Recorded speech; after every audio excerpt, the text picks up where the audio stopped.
What's up? This is the Palmspin tutorial.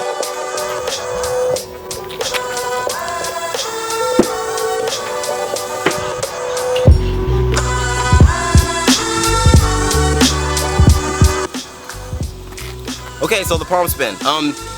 Palmspin is one of those movements that's, really a lot of fun, and it's really easy to transition it into other movements in parkour or free running. It's really easy to throw it into your flow, and it actually just looks really, really cool. And it's also a prerequisite to learning the wall spin. So if you have any desire to learn a wall spin, but you haven't learned a palm spin, you should probably start here with this tutorial. But thankfully, I'm here to teach you, make it a lot easier for you. I taught one of my students not that long ago, and he learned it, within 30 minutes. So I'm going to show you the steps that I showed him, and hopefully you can get your palm spin. Alright, now before you get out and do the palm spin, I need you to first do a cartwheel. And the reason why, we need to figure out which side you're more comfortable doing it with. So I want you to do a cartwheel. Take note of the first hand you place down, and that's going to be a supporting hand. So whenever I do palm spins, or actually whenever I do cartwheels, I place my right hand down first, so that's my supporting hand. So I know that's the hand that's facing towards me that's going to support me.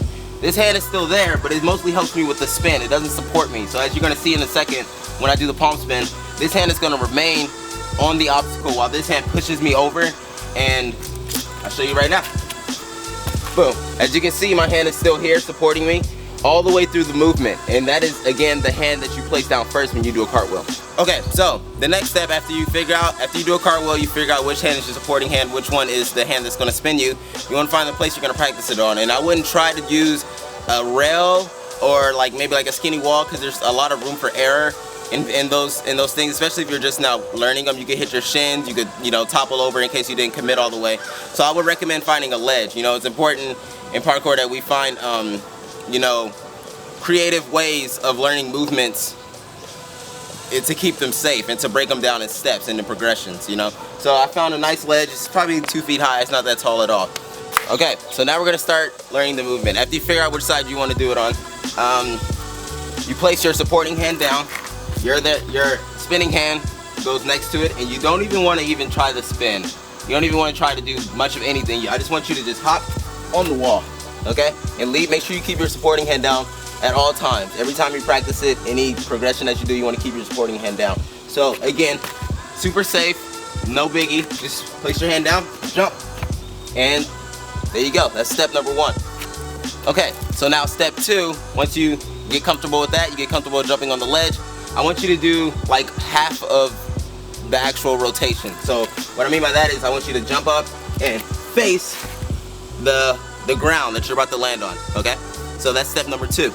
Okay, so the next step, before you even try to do anything else, you have to realize that the palm spin is more of a vertical movement, not a horizontal movement. And what I mean by that is you want your hips in the air, and that's what's going to carry you over the obstacle to safely land on the other side. If your hips are horizontal with the rest of your body and you try to come around the obstacle, that's a greater distance you have to travel before you hit the ground. So I'm going to give you an example of, good hip placement, basically what it should look like, and I'm going to give you a bad example of what not to do and what's going to make the movement harder.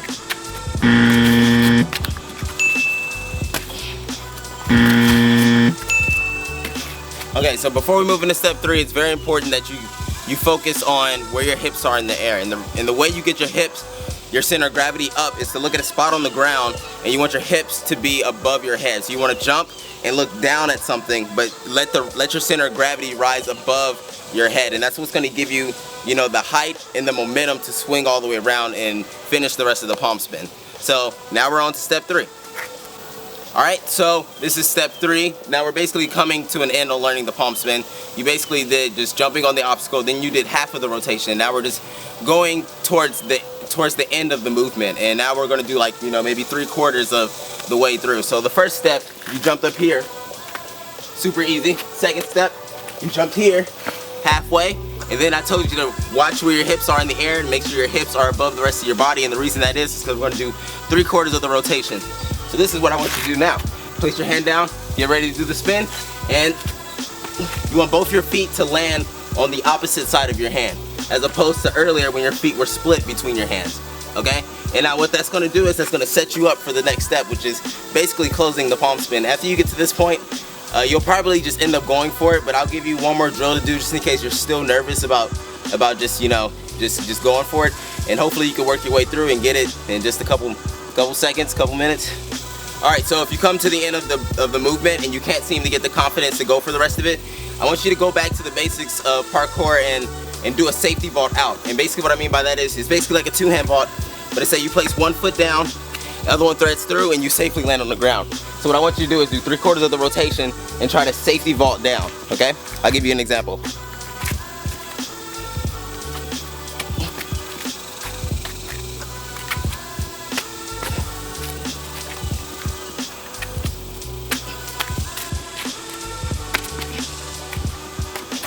Now with that being done, it's only just a matter of repetition. Just keep doing it over and over again until you feel the confidence to actually go for it. Now I'm gonna go through each and every single step, and at the end I'm gonna show you what the finished product should look like. So good luck.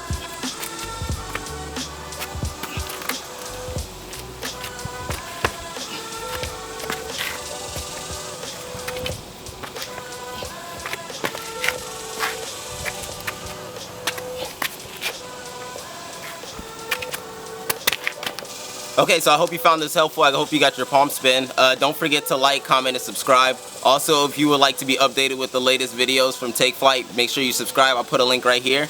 Also, if you're interested more about me, what I do, my movement, also have more tutorials for you on my channel. I will link you here. And I'd like to send a special thanks to Take Flight for the clothing. You know, living in Texas is pretty hot, and it's awesome to be supported by, you know, a company who makes really awesome tank tops and hats to keep me cool. Also shoes as well. The shoes have really great grip, so if you need some parkour shoes, I would definitely recommend, you know, the Take Flight 1.0. So you can check that out on their website, takeflightapparel.com. Train safe, and I'll catch you at the next video.